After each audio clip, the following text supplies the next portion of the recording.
Hey loves, it's Lily again with the video to speak about being self-cautious, being self-aware. Very important because when you're self-conscious and you're self-aware, you understand your true self. So these are a few tips that have helped me gain my power back and becoming self-aware.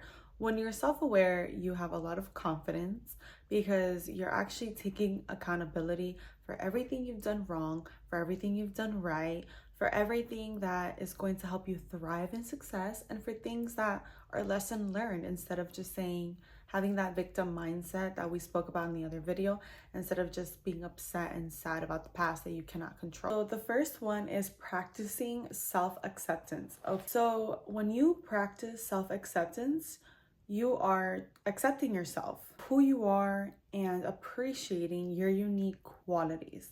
What this is meaning is that it's appreciating any type of good quality you have, even the bad ones, because you need to understand where you are getting these bad qualities from.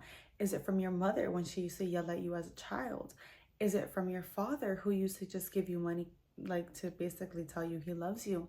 It's just realizing all these qualities you have and get your weakness and your strength, write them down, and see what you want to change or elevate.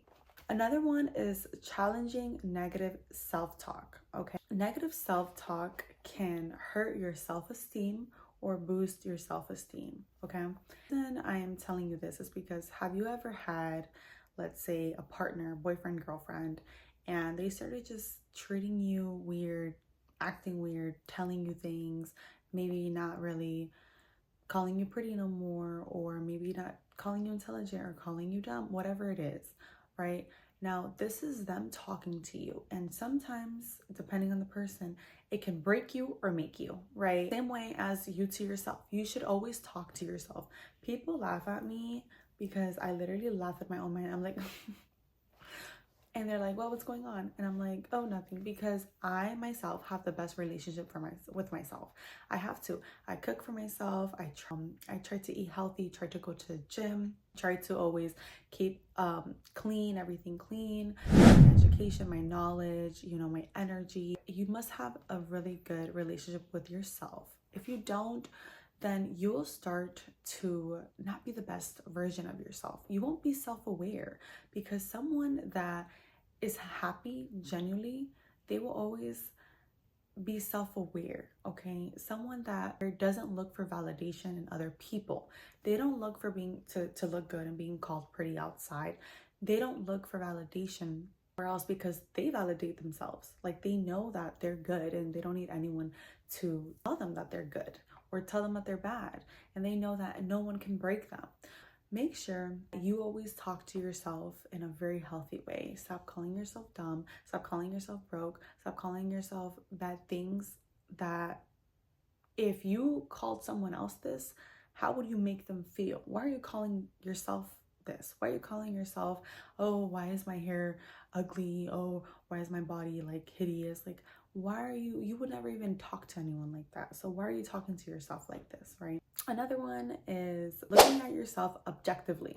So what this means is that self-awareness can help you focus on activities that highlight your strength, while also developing your weakness or avoiding situations that make you feel vulnerable.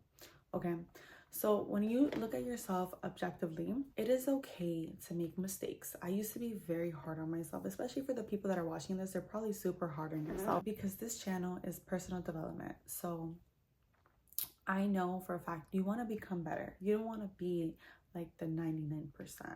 And the thing is that the 99% have one thing all in common. They love talking about their trauma. They love talking about the past. They love doing things that everyone does, and that's the problem. When you are self-aware of exactly of what you're good at, be proud of that. Okay, be proud of what you're good at. Be proud of your strength, and whatever is your weakness, work on it. If you want to be better at it, it's very, very important, because in order to be great at something, you must keep developing. That's why they say, if you work on yourself every single day, like biggest wealth. It's the biggest wealth you can attain. your inner self has to be at peace. You have to be healed. You have to forgive. Okay, you need to be self-aware. Why am I not forgiving this person? What type of grudge am I holding? Am I hurting myself? Absolutely. Because you're holding an energy inside you of this person, and it's not good. It's a mean, evil, envious energy. That's why you must release this, because to be your better self, you need to put all the good energy in you, no bad energy. What I also notice is that, remember guys, people are only self-aware as a things that they have experienced. Okay, for example, if I was homeless and my best friend was never homeless, she can't experience that type of pain I endured while I was homeless. Those thoughts, those feelings, those emotions, the maybe loneliness I felt, how lost I probably felt. She can't feel that. Therefore, she can't give me advice on it. She probably can't really make me feel better about it.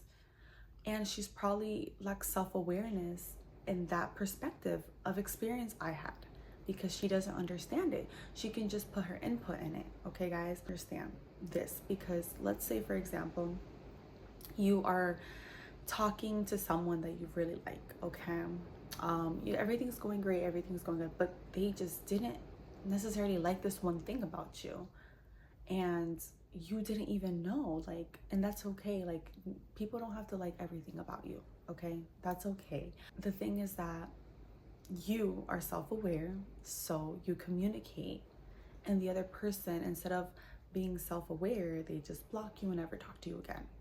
Okay, meaning you feel confused, right? That's manipulation. You feel confused, and I don't want to hear in the comments, oh, that person just didn't like you enough, that person this, the thing is that, like, for example, I have friends that I did business with, or I did something with. I have friends I did stuff with that I regretted.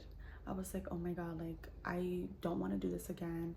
And the thing is that I need to be self-aware, because I can't let this happen to me again, because it's going to be another lesson, and I'm going to be keep getting hurt until I understand this lesson that God is trying to make me understand.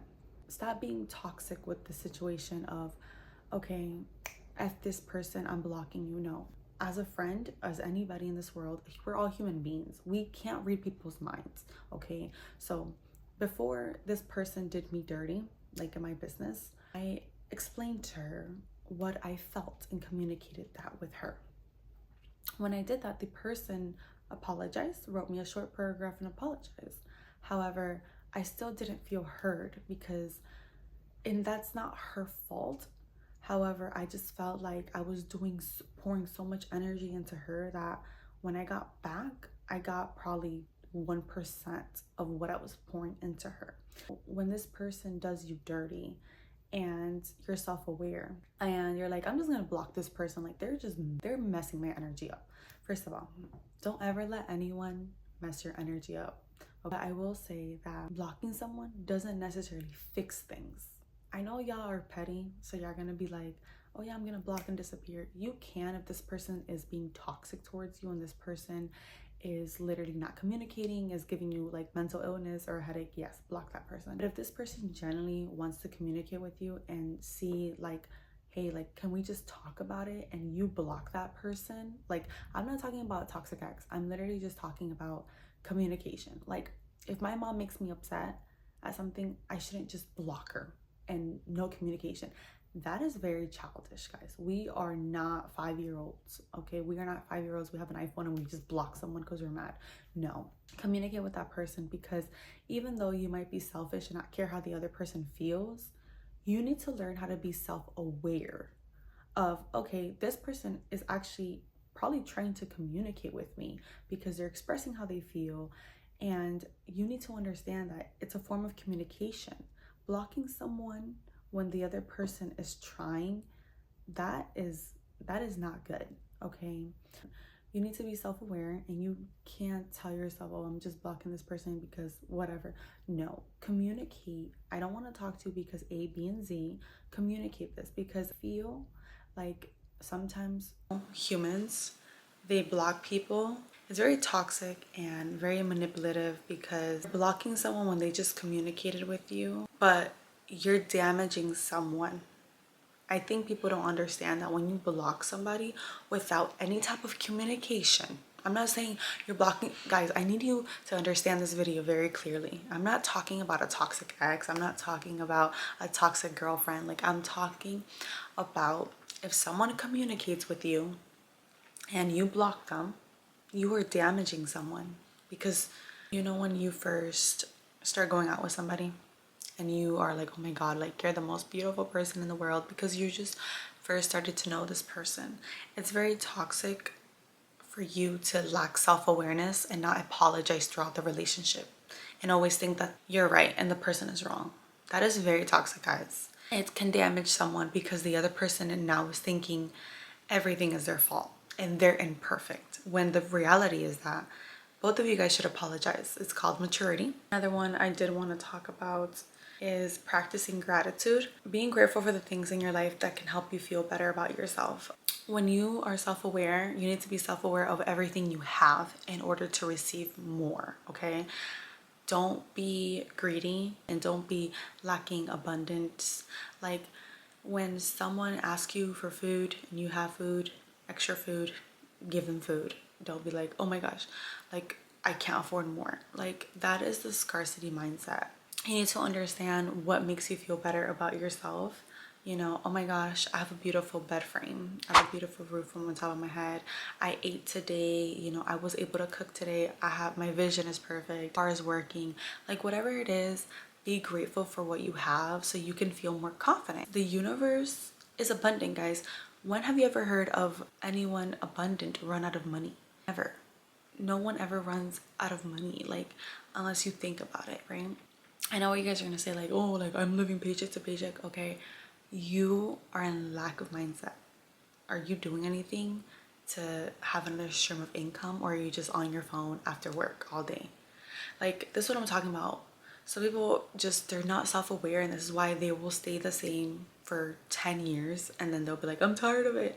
And now you're old and now you hate your life. Now you have kids and a mortgage. Guys, make sure you are so accountable to everything you do to people too. It's not only the things that people do to you, it's things that you do to people. Make sure that the person you love, they feel comfortable with you because you love that person. Why wouldn't you? I'm not saying change for that person. If that person makes you feel very comfortable, make them feel very comfortable. If that person helps you make dinner, wash the dishes. Like, guys, we all need help from each other, and this universe is becoming so cruel and so cold. They are lacking accountability because of the ego and the self-esteem. Let me tell you, you're not that important, okay? Yes, you're important to the people that love you, but you're not that important that you can go and hurt somebody because you have all this power over them. That is not okay. And the last but not least is stop comparing yourself to other people. This one is gonna hurt a lot of y'all. Social media, what we do all day is scroll, scroll, scroll, scroll. Oh, this girl's so pretty. Oh, this girl got a big butt. Oh, this guy got money. Oh, this guy got this. This guy is treating his girlfriend so good. I know because I've done it. This is very bad for the brain, okay? Because now we're comparing ourselves to people that we don't even know in real life. Isn't that the crazy part? We don't know these people in real life. We don't know, and we can't see the trauma that they have, shit that people go through. We can't see that. We can't see if they got into a car accident. We can't see if that private jet that she's flying in, maybe it's an old man that she doesn't even like. Like, this is the stuff. Like, we just see the beauty of it, you know. And I get it, social media is cool and all to educate yourself and maybe to like network. Don't let it consume you, okay? I want you to remember, guys, people are only self-aware of the things that they have gone through, of their own experiences. So it takes someone more mature to understand your perspective of things, okay? And you can't force anyone at all to understand your perspective. It's nobody's responsibility, only if they cared. And that comes from a really selfless place. I want you guys to watch my other video. Is about not being a victim. If you watch that video and this video, it's going to change the power of your mind. Your mind is the most powerful thing ever. You must protect it. You must feed it. Educate videos, and make sure to leave a big thumbs up. Comment down below what part of this video you love the most, and subscribe to my channel. Bye.